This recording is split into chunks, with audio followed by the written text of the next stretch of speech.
কি করছিস বলতো ফোন নিয়ে? সে তখন থেকে দেখছি তুই ফোন টিপছিস। এত করছিস কি এই ফোনে? আরে দাঁড়া দাঁড়া, আর 5 মিনিট। আরে বলবি তো কি করছিস নাকি? আরে বাবা, জুলাই আসছে, তাই তোকে নিয়ে কিছু স্টোরি দিব। এই জন্য আমাদের কিছু ছবি সিলেক্ট করতেছি। হঠাৎ আমাকে নিয়ে আবার স্টোরি কেন?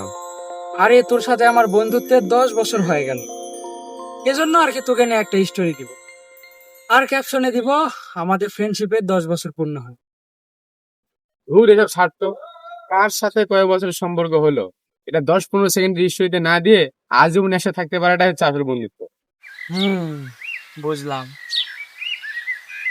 আর শোন, তোর একটা কথা বলি। ধর তোর কোনো একটা বন্ধু আছে যে বছরে 1-2বারও তোর খোঁজ নেয় না, তোর সাথে ঠিক মতো কথা বলে না।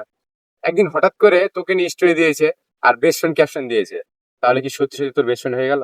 না, আসলেই তো মামা, তুই ঠিক বলছিস। তাহলে কি বুঝলি? এইসব সোশ্যাল মিডিয়াতে কার সাথে কতদিনের সম্পর্ক এসব মানুষকে না দেখিয়ে বাস্তবে একে অপরের পাশে থাকতে পারাটাই আসল বন্ধুত্ব। ঠিক বলছিস মামা।